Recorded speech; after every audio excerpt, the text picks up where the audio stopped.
Study 91 के official YouTube channel पर आप सभी विद्यार्थियों का मैं जीएस फैकल्टी जेपी सर हार्दिक स्वागत अभिनंदन वंदन करता हूं और शुरू करता हूं आज की ये क्लास जिसमें हम लोग आजकल स्टडी कर रहे हैं मॉडर्न इंडिया और उसमें भी भारत के गवर्नर जनरलों को पढ़ रहे हैं।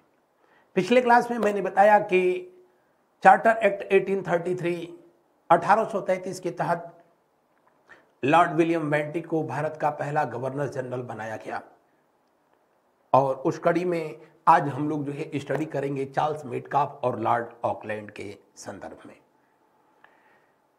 चार्ल्स मेटकाफ जिसके बारे में जो है बताया जाए तो चार्ल्स मेटकाफ जो कि 1835 से 36 तक जो है इसने शासन किया। किसने? Charles Metcalfe. चार्ल्स मेटकाफ जो कि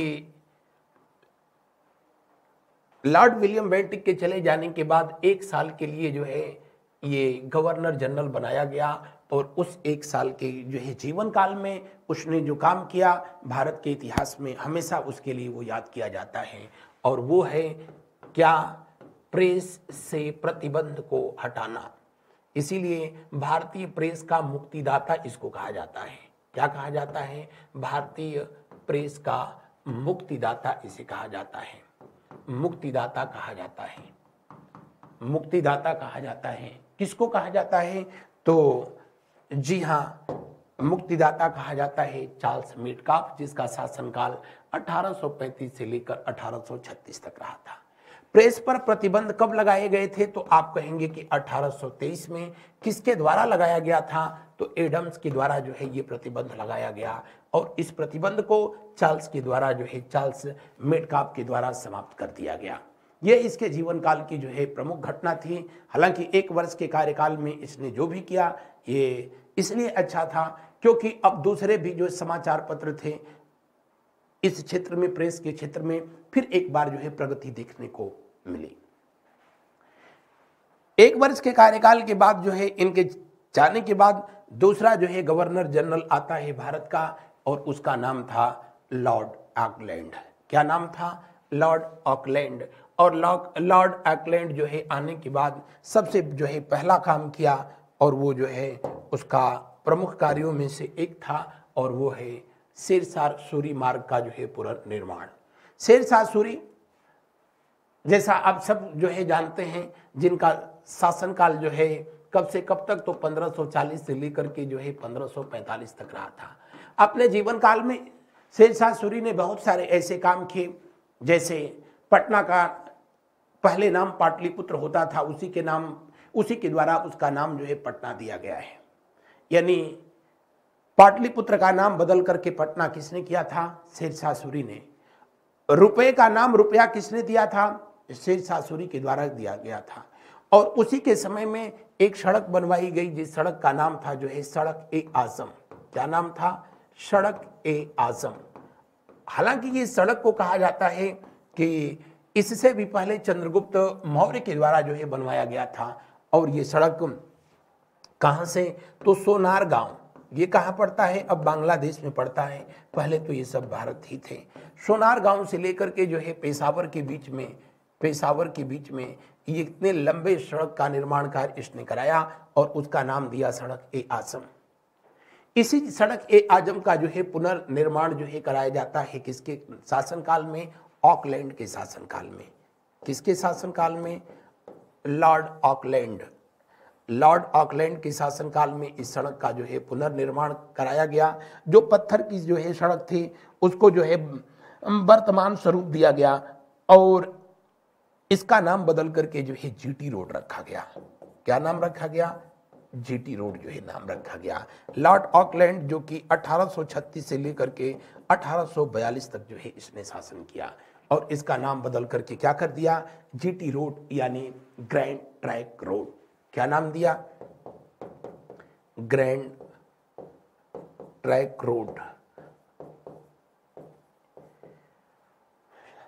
शेरशाह सूरी ने इसका नाम सड़क ए आजम दिया था, जबकि चंद्रगुप्त मौर्य के समय में इसको किस नाम से जाना जाता था? इसको राजपथ के नाम से जाना जाता था। किसके नाम से? राजपथ के नाम से। आजादी के बाद अब जो है इसको नेशनल हाईवे नंबर 1 और नेशनल हाईवे नंबर 2 नाम जो है दे दिया गया। नेशनल हाईवे नंबर 1 और नेशनल हाईवे नंबर 2 के नाम से जो है इसे जाना गया। आगे देखते हैं, 1839 से 42 के बीच में प्रथम आंग्ल युद्ध हुआ था। किसके शासन काल में? तो आप कहेंगे ऑकलैंड के शासन काल में। ऑकलैंड के शासन काल में दरअसल जो है इसके पीछे जो है कारण जो था सबसे बड़ा, वो 1838 की त्रिपक्षीय संधि। और त्रिपक्षीय संधि किसके किसके बीच हुई थी? तो आप कहेंगे कि ये त्रिपक्षीय जो संधि हुई थी किसके किसके बीच हुई? तो शाह शुजा अफगानिस्तान का उस समय शासक और राजा रणजीत सिंह और ऑकलैंड के बीच, अंग्रेजों के बीच ये संधि हुई। इस संधि के पीछे जो है इनका बस उद्देश्य था कि रूस और ब्रिटेन का जो साम्राज्य था उसके बीच में बफर जोन क्रिएट करना, और उसमें ये लोग कामयाब भी रहे। अफगानिस्तान को ढाल बना करके ये जो है इस्तेमाल करना चाहते थे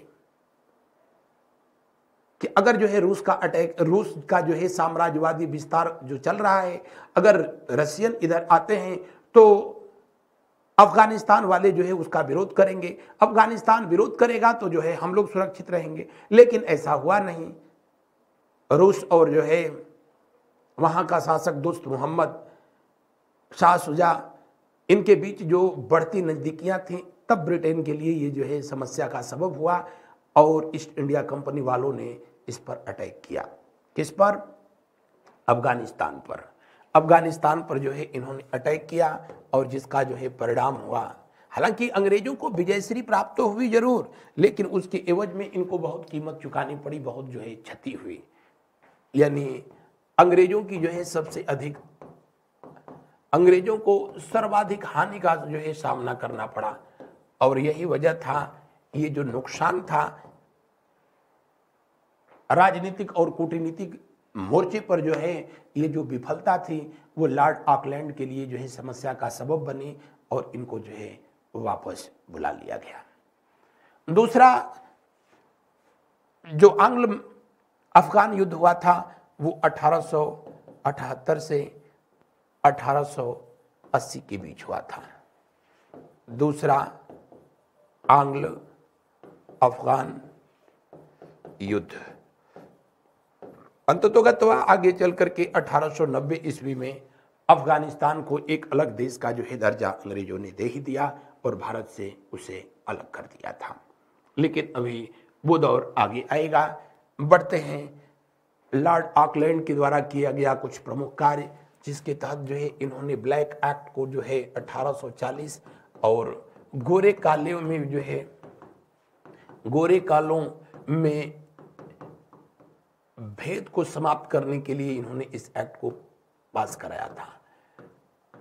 समाप्त करना जो है इसका मुख्य उद्देश्य था, लेकिन हकीकत तो ये थी कि सिर्फ एक्ट पास कर लेने से जो है क्या होता, जब अंग्रेज जो है खुद ही ऐसा एक्ट नहीं कर रहे थे, क्योंकि भारतीय लोगों से जो है उनकी नफरत थी, वो बदस्तूर जो है आगे भी बनी हुई थी। लेकिन इतना प्रयास करना ही अपने आप में जो है बहुत बड़ी बात थी। बॉम्बे टाइम्स न्यूज़पेपर 1838 में उसी समय जो है जारी किया गया। और आपको बताएं कि चार्ल्स मेटकाफ के द्वारा जो है समाचार पत्रों पर प्रतिबंध हटाए जाने के बाद ये पहला समाचार पत्र था बॉम्बे टाइम्स, जो कि थॉमस बेटन और जो है रॉबर्ट नाइट नामक जो है 2 अंग्रेजों के द्वारा बंबई में जारी किया गया। और इसी समाचार पत्र का 1861 में नाम बदल करके और कर दिया गया क्या? Times of India. क्या कर दिया गया था? टाइम्स ऑफ इंडिया कर दिया गया था। और आज भी जो है ये समाचार पत्र बदस्तूर जारी है, अपना भूमिका जो है अदा कर रहा है, बताने की कोई जरूरत नहीं। इस समाचार पत्र ने भी उस समय जो ये ब्लैक एक्ट जो है जारी किया गया था, गोरे कालों के भेद को जो है समाप्त करने के लिए अंग्रेजों के द्वारा जारी किया गया, इस समाचार पत्र ने इस एक्ट का विरोध किया था। देखते हैं आगे, तीर्थ यात्रा कर। तीर्थ यात्रा कर को जो है समाप्त किया गया था, किसके द्वारा? ऑकलैंड के द्वारा। ऑकलैंड के द्वारा तीर्थ यात्रा कर जो लगाया गया था, उस समय बंगाल या बंगाल के बाहर के जो है क्षेत्रों में उसको जो है समाप्त कर दिया गया। दुर्गा पूजा पर जो प्रतिबंध लगाया गया था बंगाल में, दुर्गा पूजा पर प्रतिबंध को भी इन्होंने समाप्त किया। किसने? लॉर्ड ऑकलैंड के द्वारा दुर्गा पूजा या गणेश महोत्सव जैसे जितने भी जो है हिंदू धर्म के जो है उस समय धार्मिक क्रियाकलाप थे जिसको बंद किया गया था, उस पर जो है प्रतिबंध को इन्होंने क्या कर दिया? समाप्त कर दिया। तीर्थ यात्रा कर बंद कर दिया किसने? ऑकलैंड ने। दुर्गा पूजा या दूसरे हिंदू धर्म के जो है पूजा पाठ पर जो है प्रतिबंध को समाप्त किया किसने? ऑकलैंड ने। और उसके लिए जो है रिकमेंड किया था, सलाह किसने दी थी? तो सलाह दिया था जिसने, उस जो है संगठन का नाम था क्या? Land holders society. Land holders society जो कि 1838 में जो है कहां पर स्थापित की गई थी? कलकत्ता में। कलकत्ता में किसके द्वारा स्थापित की गई थी? तो आप कहेंगे कि द्वारिका नाथ टैगोर के द्वारा स्थापित की गई। किसके द्वारा? द्वारिका नाथ टैगोर के द्वारा, जो कि द्वारिका नाथ टैगोर रविंद्रनाथ टैगोर के जो है दादा थे। ये भारत की पहली राजनीतिक संस्था थी, भारत की प्रथम राजनीतिक संस्था, राजनीतिक पार्टी कह सकते हैं। वो अलग थी कि इन्होंने जमींदार जो लैंड होल्डर्स थे, जो जमींदार थे, उनके वेलफेयर के लिए काम किया।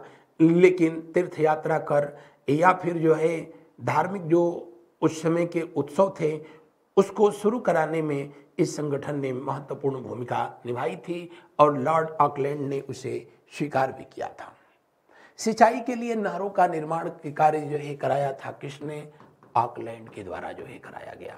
किसके द्वारा? ऑकलैंड के द्वारा। लॉर्ड ऑकलैंड के द्वारा सिंचाई कार्य के लिए नहरों का निर्माण, और इस तरह ये काम करने वाला उन दिनों जो है ये पहला व्यक्ति था ऐसा।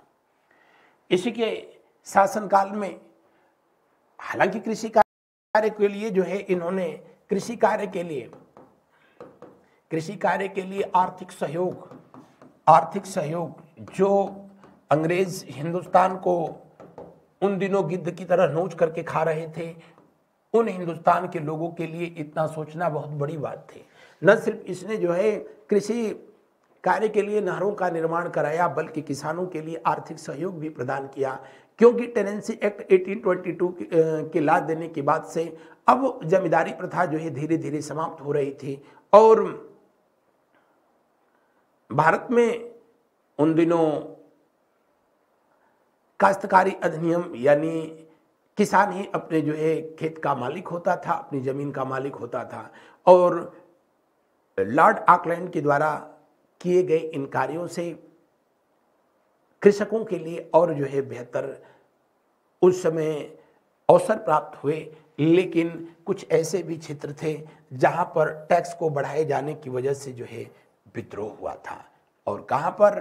तो ये असम में हुआ था, जिसको खामती विद्रोह के नाम से जाना गया। 1839 में हुआ था। और इसका कारण क्या था? तो इसका कारण था कर, कृषि कर का बढ़ाया जाना। किसके शासनकाल में? लॉर्ड ऑकलैंड के शासनकाल में। लॉर्ड ऑकलैंड के शासनकाल में ये कुछ प्रमुख कार्य थे जो कि संपन्न हुए थे। अफगानिस्तान की जो है लड़ाई के बाद से इनको बहुत जल्दी ही 1842 में वापस जो है बुला लिया जाता है। लॉर्ड ऑकलैंड के बाद भारत में कौन गवर्नर आया, क्यों आया, क्या किया, इसके संदर्भ में हम लोग अगले क्लास में आप लोगों से चर्चा करेंगे। आज बस इतना ही, इस क्लास में इतना। थैंक यू सो मच, धन्यवाद मेरे साथ बने रहने के लिए। आप सबका दिन शुभ हो।